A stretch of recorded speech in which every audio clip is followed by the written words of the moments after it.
Kevin Miller smiled as he stood in front of his new home. After 5 years of hard work and saving every extra dollar, he finally had a place to call his own. The house wasn't perfect. It needed fresh paint, some of the windows stuck, and the backyard was overgrown, but it was his. And it had a swimming pool, something Kevin had dreamed about since he was a child. The real estate agent had warned him about the pool's condition. It hasn't been cleaned or maintained for at least 2 years, she had said with a worried look. You might want to consider filling it in and making a nice patio instead. But Kevin wouldn't hear of it. The pool was a major reason he bought the house. He could already imagine summer barbecues with friends, splashing in the clear blue water, maybe even teaching neighborhood kids to swim. Today was Saturday, and Kevin had the whole weekend to start working on his new home. He decided the pool would be his first project. Standing at the edge, he looked down at the murky green water. Leaves and small branches floated on top. He couldn't even see the bottom. Well, this won't be easy, Kevin said to himself, but it will be worth it. He went to the hardware store and bought cleaning supplies, chemicals, and a new filter. The store manager, an older man with gray hair, gave him advice on how to clean the pool properly. First thing you need to do is drain it completely, the manager said. Then you can see what you're dealing with. There might be cracks or damage you can't see right now. Kevin thanked him and drove home, excited to begin. He found the pool's drain and opened it. The water started to flow out slowly. It would take many hours to empty, so Kevin decided to work on other things around the house while waiting. He mowed the overgrown lawn, trimmed some bushes, and cleaned up trash left by the previous owners. Every hour or so, he checked on the pool's progress. By evening, about half the water was gone. As Kevin cooked dinner in his new kitchen, he noticed something strange. There was a smell coming through the open windows. Not the fresh-cut grass smell from his yard work, but something unpleasant. At first, he thought it might be from the trash he had collected earlier, but this smell was different. The next morning, Kevin went straight to the pool. More water had drained overnight, revealing the upper walls of the pool. They were covered in a thick, dark slime. The smell was definitely coming from the pool, and it was getting stronger. It wasn't just the normal smell of dirty water or algae. This was something worse. Kevin covered his nose with his shirt as he looked closer at the pool. Something about the smell bothered him deeply. It reminded him of the time he had found a dead animal under his grandmother's porch as a child. Maybe there's a dead squirrel or bird in there, he thought, trying to stay positive. As more water drained, revealing more of the pool's sides, Kevin noticed dark stains running down from the top edge in one corner. They didn't look like rust or algae.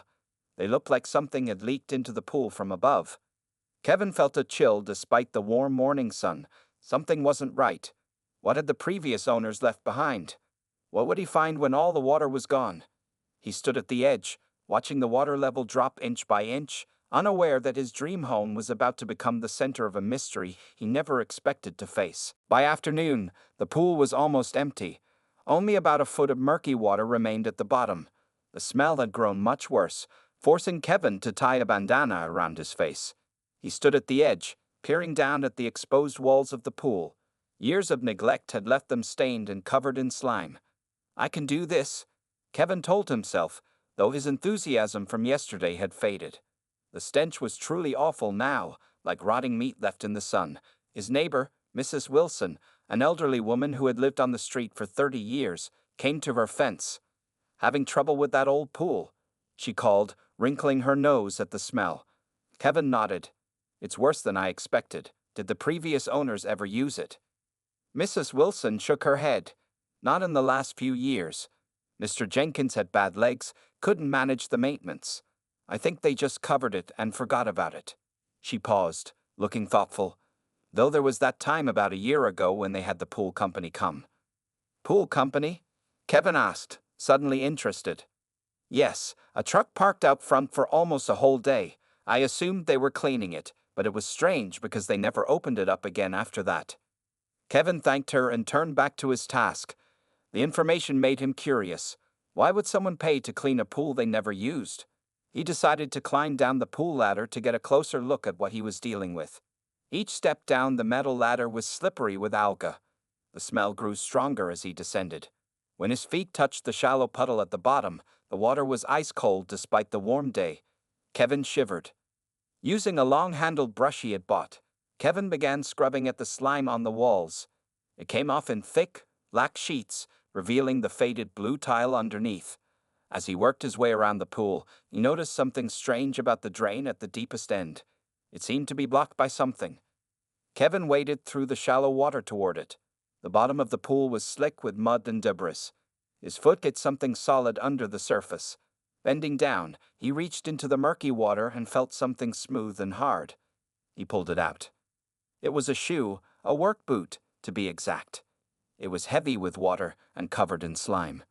That's odd, Kevin muttered, turning the boot over in his hands. It looked relatively new, not like something that had been underwater for years. He set it aside on the pool's edge and continued working. As he neared the main drain, the smell became unbearable. Kevin gagged, even through his bandana. Something was definitely blocking the drain. He knelt down, the cold water soaking his jeans, and reached toward the drain cover. His fingers touched something soft and yielding. It wasn't plant matter or normal pool debris. Kevin jerked his hand back quickly, his heart suddenly racing. Taking a deep breath through his mouth to avoid the smell, he reached into his pocket for his phone and turned on its flashlight. He shined it at the drain. The beam cut through the murky water, illuminating what looked like fabric. The torn edge of what might have been a shirt or jacket, caught in the drain cover. Next to it, partially buried in the mud, Kevin spotted something white and curved. It took him a moment to process what he was seeing. When recognition hit, he scrambled backward, slipping and falling into the shallow water. The white object looked horribly like a human bone. Kevin's hands shook as he climbed up the ladder. At the top, he pulled out his phone again and dialed 911. "Emergency services, what's your situation?" The operator answered. Kevin took a deep breath. "I think I found a body in my swimming pool." The police arrived within 10 minutes. 2 patrol cars pulled up with flashing lights, followed by a detective's unmarked sedan. Kevin stood in his driveway, still wet from the pool water, his hands trembling slightly as he explained what he had found. Detective Ramirez, a serious woman with sharp eyes and graying hair pulled back in a tight bun, listened carefully to Kevin's story. "And you just moved in last week?" she asked, writing notes in a small pad. "Yes, the previous owners were an elderly couple. They moved to a retirement home in Arizona. I never met them. Everything went through the real estate agents." Detective Ramirez nodded. "Wait here, please. Don't go back to the pool." Kevin watched as the detective and 2 officers approached the pool area. They looked down into the empty basin, talking among themselves. One officer took photos while another rolled out yellow police tape around the yard. Neighbors began to gather at the edges of Kevin's property, whispering to each other. Mrs. Wilson was there, her face pale with shock. The neighborhood kids stood on tiptoes, trying to see what was happening. Kevin felt like he was in a bad dream. A police officer approached him. "Sir, the detective would like you to come with us to the station to give a formal statement." "Am I in trouble?" Kevin asked, suddenly worried. "No, sir. This is standard procedure when human remains are found. We need to document your discovery properly." At the police station, Kevin sat in a small room with Detective Ramirez. He told his story again, starting from when he bought the house to the moment he found what looked like a bone. "I keep thinking about what Mrs. Wilson said," Kevin added. "About the pool company that came a year ago. It seems strange now." Detective Ramirez looked up from her notes. "We'll look into that. Do you have the previous owner's contact information?" Kevin gave her what little he knew from the home purchase paperwork. As he spoke, the door opened and a man in a suit entered. "We have a preliminary ID," he said to Detective Ramirez. Wallet was still in the back pocket, though it's badly deteriorated. Driver's license belongs to a Marcus Townsend. The name meant nothing to Kevin, but Detective Ramirez's expression changed.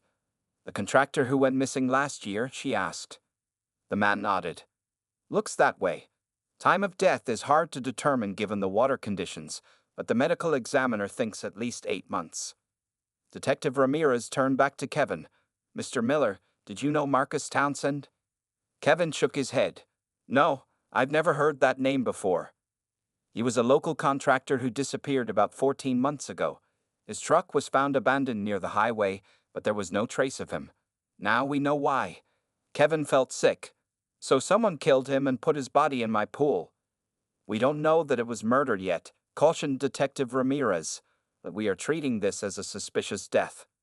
After 3 more hours of questions, Kevin was allowed to leave. He couldn't go home yet. His property was now a crime scene, so he checked into a nearby hotel. As he lay on the unfamiliar bed, he couldn't stop thinking about the body in his pool.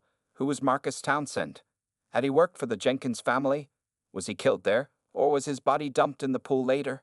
Kevin's phone rang, startling him. The screen showed an unknown number. Hello, Kevin answered cautiously. There was a pause, then a woman's voice.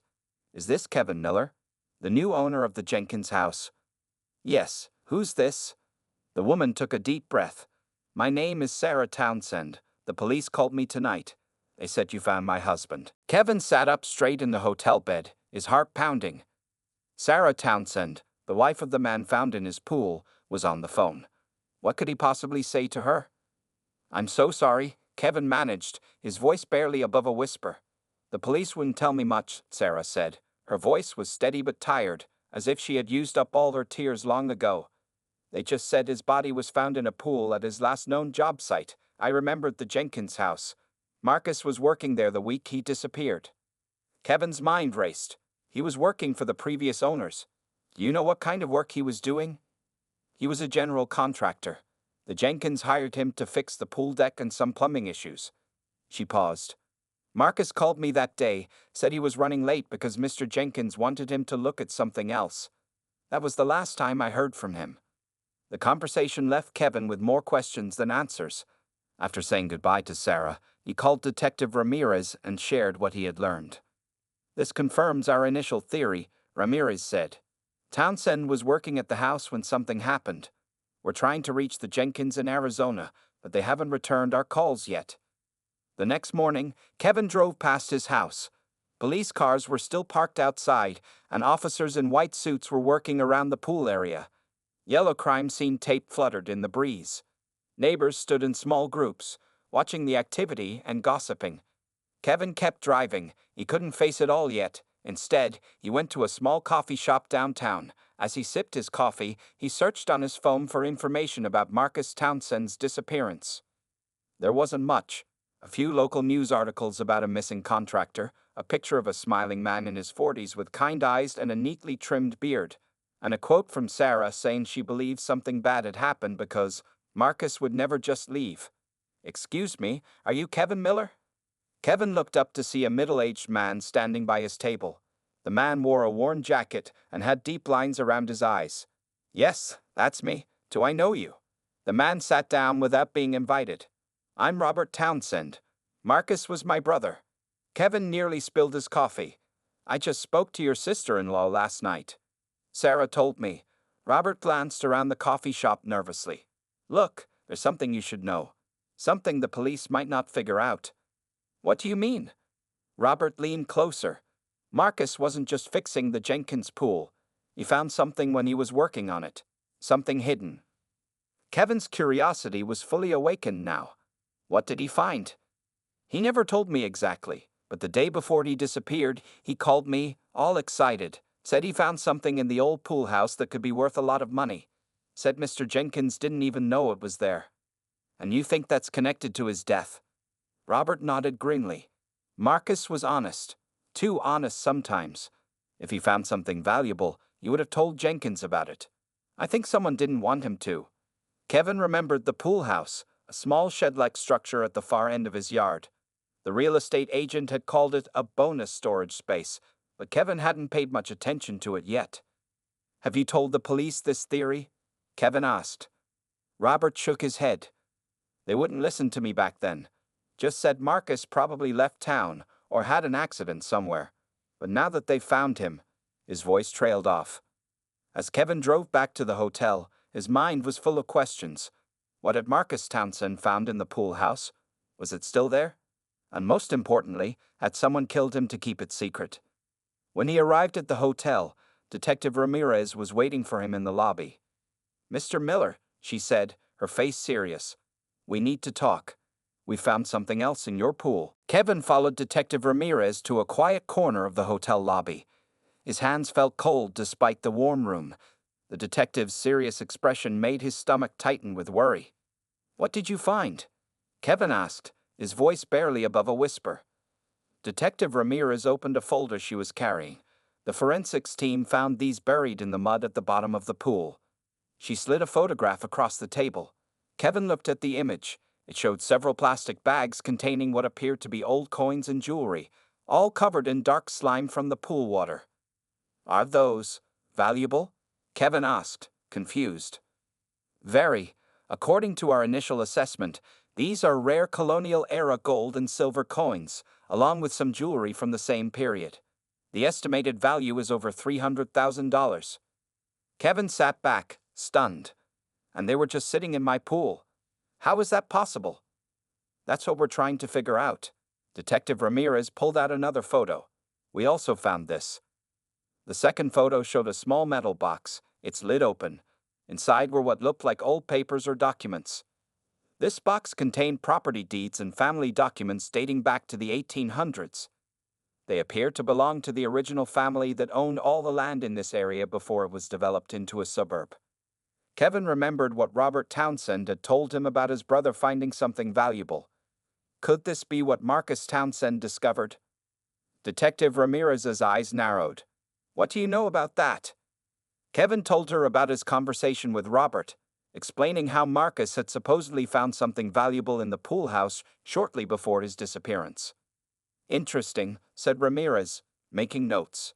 "We haven't fully searched the pool house yet. We've been focused on the pool area." "Do you think someone killed him for these treasures?" Kevin asked. "It's a strong possibility. We finally reached the Jenkins. They claimed they had no idea about any treasure on their property. Mrs. Jenkins said her grandfather built the house in the 1960s, and the pool was added in the 1970s.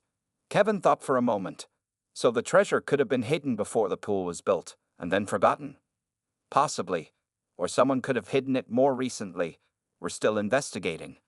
After Detective Ramirez left, Kevin couldn't stop thinking about the treasure and Marcus Townsend.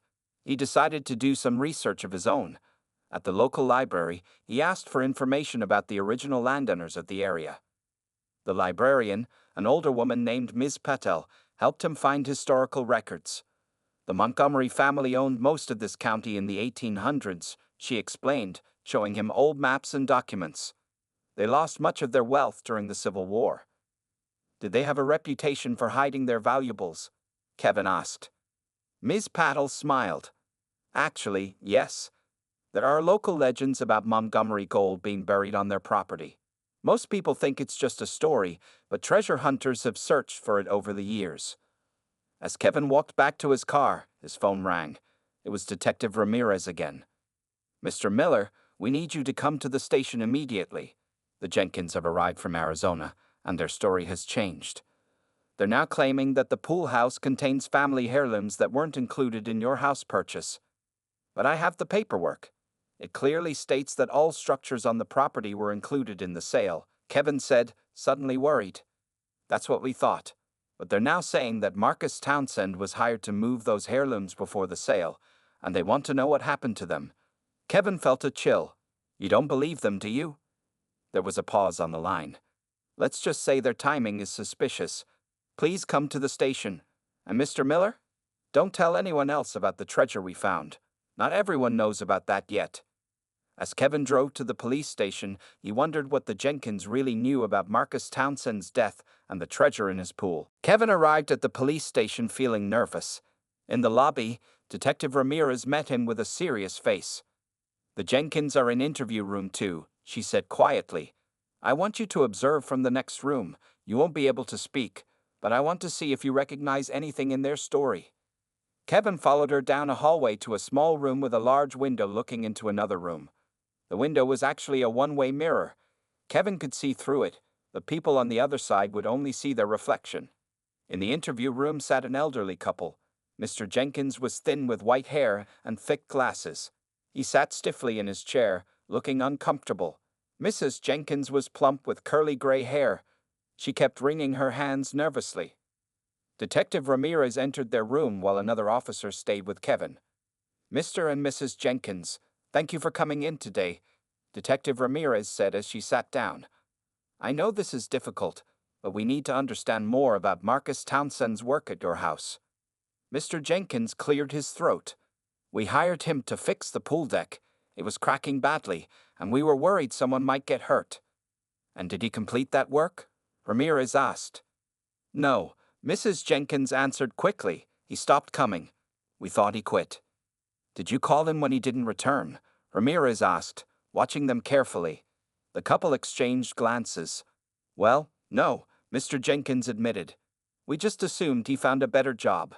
Contractors do that sometimes, you know. What about the family heirlooms you mentioned? The ones supposedly in the pool house. Mrs. Jenkins leaned forward. Those were very valuable. Old family photos, some jewelry from my grandmother, and documents about our family history. Kevin frowned. That sounded similar to what the police had found in the pool. And you hired Mr. Townsend to move these items before you sold the house? Ramirez asked. Yes, exactly. Mr. Jenkins nodded too eagerly. He was supposed to pack them carefully and ship them to our new home in Arizona. Detective Ramirez opened a folder. That's interesting, because we've spoken with your real estate agent. She says you never mentioned any items being excluded from the sale. In fact, you left quite a bit of furniture and personal belongings behind. Mrs. Jenkins' face turned red.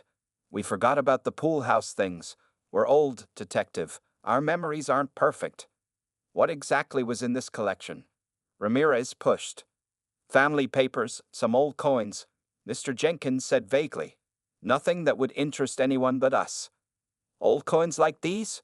Ramirez slid the photo of the recovered treasure across the table. The Jenkins reactions told Kevin everything.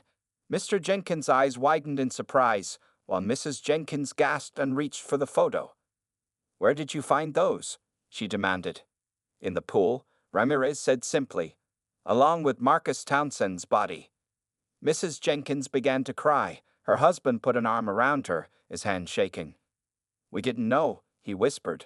We honestly didn't know he was in there. Kevin watched as Detective Ramirez leaned forward. But you did know about the treasure, didn't you? Would you like to tell me the truth now? What followed was a confession that left Kevin stunned. The Jenkins explained that they had found the treasure years ago when renovating the pool house. Fearing taxes and legal issues, they kept it secret. When they decided to sell the house, they planned to retrieve it. But my husband's health was getting worse, Mrs. Jenkins explained through tears. We couldn't dig it up ourselves, so we hired Marcus. And what happened when he found it? Ramirez asked. Mr. Jenkins stared at the table. He wanted a share. Said he would report it if we didn't pay him.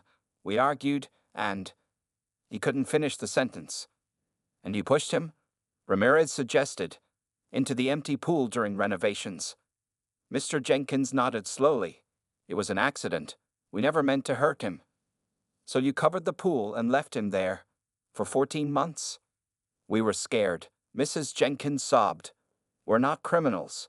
We've never done anything wrong before. Kevin stepped back from the window, feeling sick.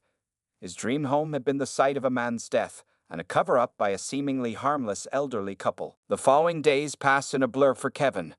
The Jenkins were arrested and charged with involuntary manslaughter and obstruction of justice. Their story filled the local news, shocking the quiet community.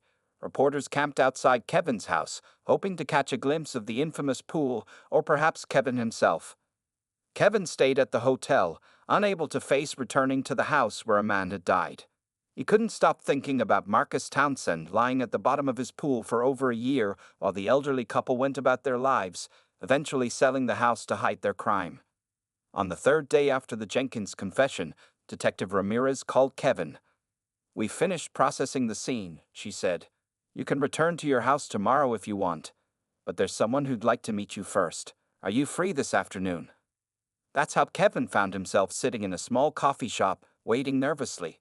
When the bell above the door jingled, he looked up to see a woman in her 40s with tired eyes and brown hair streaked with gray. Detective Ramirez walked beside her. Mr. Miller, this is Sarah Townsend, the detective said formally. Kevin stood, unsure what to say. What do you say to the widow of a man found in your swimming pool? I'm so sorry about your husband, he managed. Sarah sat down across from him. Up close, Kevin could see the lines of grief etched into her face. "Thank you for agreeing to meet me. I needed to see the person who finally found Marcus." Detective Ramirez excused herself, leaving them alone. "I can't imagine what you've been through," Kevin said softly. Sarah wrapped her hands around her coffee mug. 14 months of not knowing was the worst part.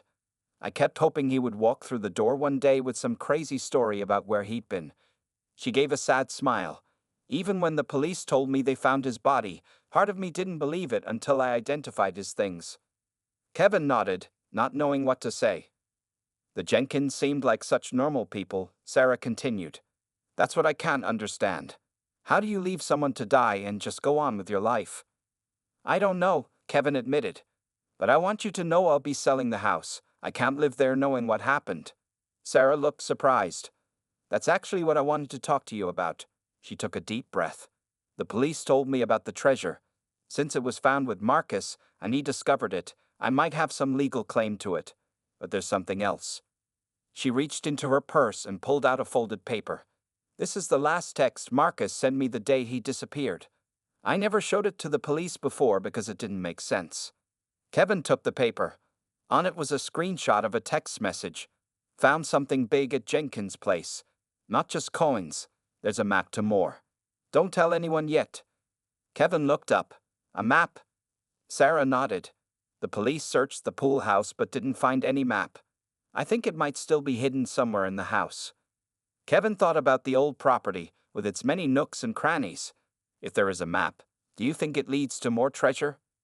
"I don't know, but it was important enough that Marcus was excited about it." Sarah looked directly at Kevin. "I'm not asking for your house or the treasure they already found. But if there is a map, I'd like the chance to find what Marcus was looking for. He died for it. I want to finish what he started." Kevin considered her request. The house already held terrible memories for him, but perhaps helping Sarah find this last connection to her husband might bring something positive from the tragedy.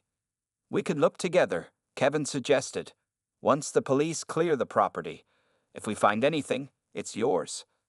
For the first time since they met, Sarah's face showed a spark of hope. "You would do that?" Kevin nodded. "Marcus found it first. Whatever it leads to should go to his family." As they continued talking, Kevin realized that his dream home might still hold secrets, and perhaps helping Sarah Townsend uncover them would help them both find closure. 1 week later, Kevin unlocked the front door of his house. The police had finally removed all the yellow tape and released the property back to him. Sarah Townsend stood beside him, her face determined as they stepped inside. "It feels strange being here," Kevin admitted as they walked through the living room. "Knowing what happened." Sarah nodded. "For me too. This is where Marcus spent his last hours." They had a plan. Based on Marcus's text about a map, they would search the pool house first, looking for any hiding places the police might have missed. Detective Ramirez had given them permission as long as they reported anything they found. The pool house was small, just 10 feet by 12 feet, with shelves along the walls and a workbench at the back. The police had already searched it thoroughly, removing tools and equipment for testing. "Marcus was good at finding hidden things," Sarah said as she carefully examined the walls. "When we bought our house, he found a secret compartment behind a bookshelf that the previous owners didn't even know about." Kevin tapped on the wooden panels, listening for hollow sounds. "What was he like? Marcus, I mean." Sarah smiled, her first genuine smile since they'd met. "He could fix anything. Cars, plumbing, electrical work.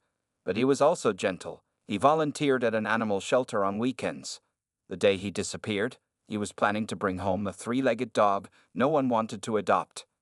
As they searched, Kevin felt a growing connection to the man he had never met.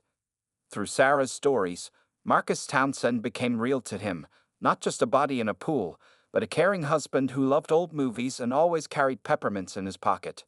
After 2 hours of searching, they found nothing. The pool house had no hidden compartments, no secret map.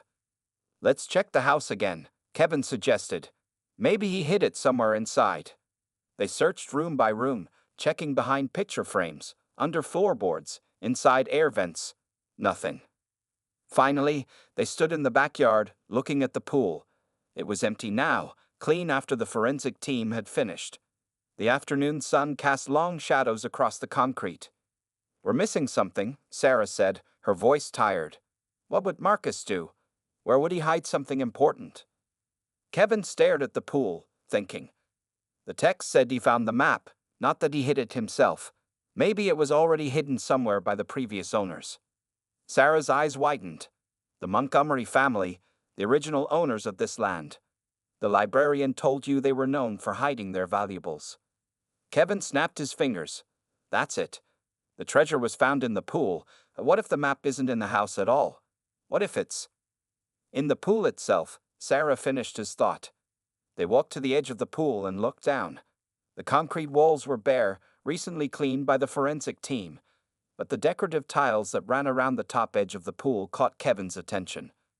"These tiles look handmade," he said, kneeling down to examine them. "Some of them have designs, flowers, birds, geometric patterns." Sarah knelt beside him. "This one's different."